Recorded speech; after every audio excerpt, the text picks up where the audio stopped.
એક ભાઈ મને કહેતો હતો, જોજો પ્રશ્ન હાસ્ય ક્યાંથી મળે. મારા પત્ની દરરોજ ઉઠીને 200 રૂપિયા માગે, સવાર પડે ને લાવજો 200 રૂપિયા. રોજ મને કે રોજ 200 રૂપિયા માગે. મેં કીધું 200 રૂપિયા કરે જ શું?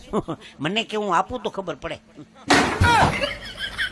હવે લુખેસ હતો, દેતો જ નતો. મને કે કાર્યક્રમ ન હોય ત્યારે તમે શું કરો? મારો બીજો વિષય જ્યોતિષનો છે. બનારસ કાશીમાં કાયદેસરનું જ્યોતિષનું ભણેલો છું. મને કે મારી જન્મ કુંડળી જોઈ દે. મેં ખાવ નવરો છો, લઈ આવ જા. જન્મ કુંડળી લઈને આવ્યો. મેં કીધું ચંપકભાઈ નામ છે? મને કે હા. મહેતા અટક છે? મને કે હા. જબરું જ્યોતિષ તમારું. મેં કીધું ભાઈ બનારસ નું ભણેલો બ્રાહ્મણ. મેં કીધું ધર્મપતિ નું નામ મધુકાંતા નામ છે? મધુ?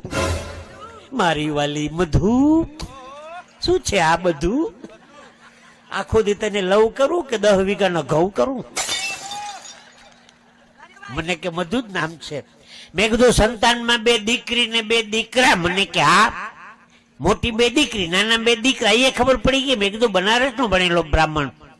મેં કીધું દીકરીનું નામ નૂતન અને વર્ષા? મને કે હા. દીકરાના અભિ અને નંદન? નૂતન વર્ષાભિનંદન?